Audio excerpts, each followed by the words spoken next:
Assalamualaikum warahmatullahi wabarakatuh. Perkenalkan, nama saya Alessa Putri dari kelas PAI 2B. NIM saya 2311045. Di sini saya akan memaparkan 3 materi tentang usul fikih. Yang pertama ada ijma, yang kedua ada qiyas, dan yang ketiga ada istinbat. Baik, yang pertama saya akan membahas tentang ijma terlebih dahulu. Definisi ijma.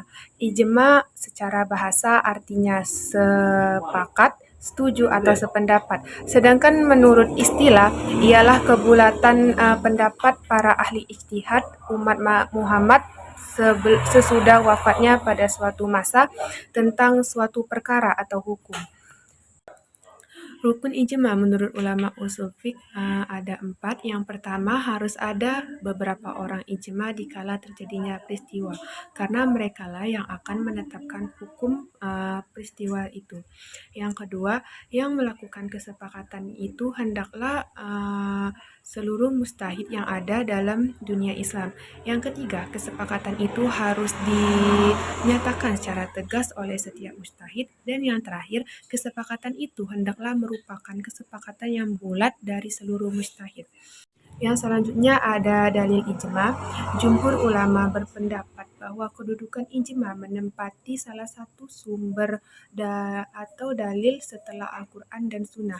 Ini berarti ijma dapat menetapkan hukum.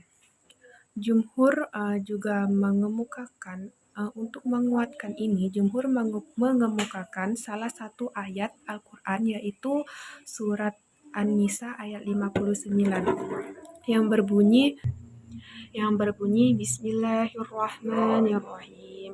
Ya ayyuhalladzina amanu ati'ullah wa ati'ur rasuli wa ulil amri minkum. Yang artinya, hai orang-orang yang beriman, taatilah Allah dan taatilah Rasulnya dan ulil amri di sekitar kamu. Perintah untuk menaati ulil amri setelah mematuhi Allah dan Rasul, karena ulil amri berarti orang-orang yang mengurus kehidupan umat baik dalam urusan dunia maupun agama. Dalam hal ini adalah ulama. Baik, yang selanjutnya ada penjelasan tentang penerapan ijma dalam kehidupan sehari-hari. Dilihat dari berbagai aspek, ijma bisa diterapkan dalam kehidupan sehari-hari ada menjadi beberapa. Yang pertama, seperti praktek ibadah, seperti waktu dan tata cara sholat. Misalnya, kesepakatan jumlah rokaat pada sholat 5 waktu yang wajib.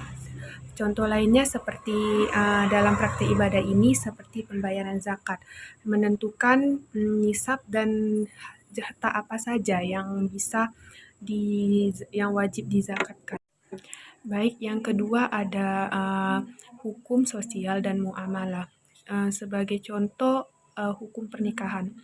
Ijma ulama telah menyepakati tentang ketentuan yang dalam pernikahan seperti mahar, hak-hak suami istri. Yang ketiga ada ekonomi dan keuangan seperti riba dan perbankan syariah. Konsensus ulama tentang larangan riba dan bagaimana sistem perbankan syariah dioperasikan sesuai dengan syariat-syariat Islam. Yang terakhir ada etika dan moralitas seperti adab dan akhlak.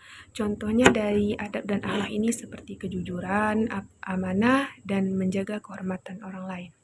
Ijma membantu umat Islam untuk mengikuti jalan yang benar dalam berbagai aspek kehidupan. Ijma adalah salah satu hal yang penting dari materi usul fikih ini. Selanjutnya ada materi tentang qiyas. Yang pertama ada definisi qiyas. Secara etimologis, qiyas berarti mengira-ngirakan atau menyamakan. Sedangkan secara terminologis, qiyas menurut ulama usul fiqh adalah menyamakan sesuatu yang tidak nas hukumnya dengan sesuatu yang ada nas hukumnya karena adanya karena adanya persamaan iliyat hukum. Selanjutnya ada rukun kias. Rukun kias ada 4. Yang pertama ada al-aslu, yaitu sesuatu yang sudah ada hukumnya dalam nas. Yang kedua ada al-fa'ru, al-fa'ru yaitu sesuatu yang tidak ada hukumnya dalam nas. Dan yang ketiga ada hukum ashal, yaitu hukum syar'a yang ada nasnya. Dan yang terakhir ada illat atau sebab, sifat yang ada pada hukum ashal. Tapi ilat ini inti dan terpenting dalam kias. Baik, selanjutnya ada dalil kias. Salah satu dalil kias dalam Al-Quran adalah terdapat dalam surat Al-Hasyr ayat 2 yang berbunyi Bismillahirrahmanirrahim. Fa'tabiru ya ulil absar, yang artinya maka pertimbangkanlah wahai pemilik penglihatan. Ayat ini mengajarkan pentingnya mengambil keputusan dari kejadian yang ada yang bisa diterapkan sebagai dasar dalam analogi atau kias. Selanjutnya ada penerapan kias dalam kehidupan sehari-hari. Penerapan kias dalam kehidupan sehari-hari yang pertama ada seperti rokok dan narkoba.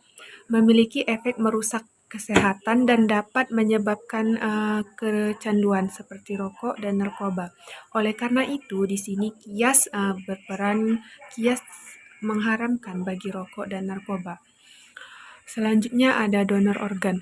Donor organ ini sebenarnya niatnya baik karena bertujuan untuk menyelamatkan nyawa dan membantu orang lain. Tetapi donor organ harus dilakukan dengan syarat sesuai dengan syariat Islam. Yang ketiga ada perbankan syariah. Perbankan syariah ini bertujuan untuk menghindari riba dan menerapkan prinsip bagi hasil. Yang keempat ada teknologi reproduksi. Hal ini dianalogikan dengan proses alami selama prosesnya dilakukan oleh pasangan suami istri yang sah dan tidak melibatkan pihak ketiga atau orang luar. Yang terakhir ada e-commerce. Ini semacam seperti jual beli online. Hal ini boleh dilakukan asalkan memenuhi syarat-syarat yang ada seperti jual beli dalam Islam, adanya ijab kabul, barang jelas dan tidak ada penipuan. Baik, yang ketiga, materi kita yang ketiga adalah istinbat. Yang pertama, saya akan menjelaskan tentang definisi istinbat. Definisi istinbat. Secara bahasa, arti istinbat berarti mengeluarkan sesuatu dari persembunyian. Sedangkan secara istilah, istinbat mengeluarkan hukum-hukum fiqh dari Al-Quran dan Al-Sunnah melalui kerangka teori yang dipakai oleh ulama usul. Jadi, kesimpulannya, istinbat adalah proses penetapan atau penemuan hukum fiqh yang ditempuh oleh mujtahid dalam ijtihad. Dalam istinbat terdapat 5 metodologi. Yang pertama ada amr atau perintah, yang kedua ada nahi atau larangan, yang ketiga ada takhyir atau memberi pilihan, yang keempat ada am atau umum, dan yang terakhir ada khos atau khusus. Selanjutnya ada dalil tentang kias. Dalil tentang kias terdapat dalam Al-Quran surat Sad ayat 30 yang berbunyi Bismillahirrahmanirrahim. Ni'mal abdi innahu awwab. Yang artinya, dia adalah sebaik-baik hamba. Sungguh dia sangat taat kepada Allah. Ayat ini menjelaskan tentang betapa Allah sangat memuji hambanya yang taat kepadanya. Dan para ulama sepakat bahwa taat kepada Allah merupakan hal yang sangat diwajibkan. Baik, selanjutnya ada penerapan istinbat dalam kehidupan sehari-hari. Yang pertama, praktik ibadah, yaitu umat muslim menggunakan istinbat untuk menentukan cara pelaksanaan ibadah yang sesuai dengan syariat Islam. Sebagai contoh seperti cara sholat, puasa, zakat, dan haji. Yang kedua ada hukum keluarga. Istinbat digunakan untuk menentukan hukum yang berkaitan dengan masalah pernikahan, perceraian, warisan, dan hak-hak yang ada dalam keluarga. Yang ketiga ada muamalat. Istinbat membantu menetapkan hukum yang sesuai dengan prinsip-prinsip syariah. Yang keempat ada pendidikan dan etika. Istinbat berperan dalam menetapkan nilai-nilai moral yang harus dipegang oleh umat muslim. Dan yang terakhir ada hukum pidana. Istinbat dapat berperan sebagai untuk menentukan hukuman apa saja yang dapat diberikan kepada seseorang yang berbuat masalah sesuai dengan ajaran syariat Islam. Sebagai contoh seperti pencurian, melakukan perzinahan, itu terdapat hukumnya sendiri menurut syariat Islam. Baik, itulah pemaparan saya tentang 3 materi yang ada dalam mata kuliah usul fikih, yaitu ada ijma, qiyas, dan istinbat. Jika ada kurang tentang materinya, saya minta maaf. Saya tutup dan saya akhiri. Wassalamualaikum warahmatullahi wabarakatuh.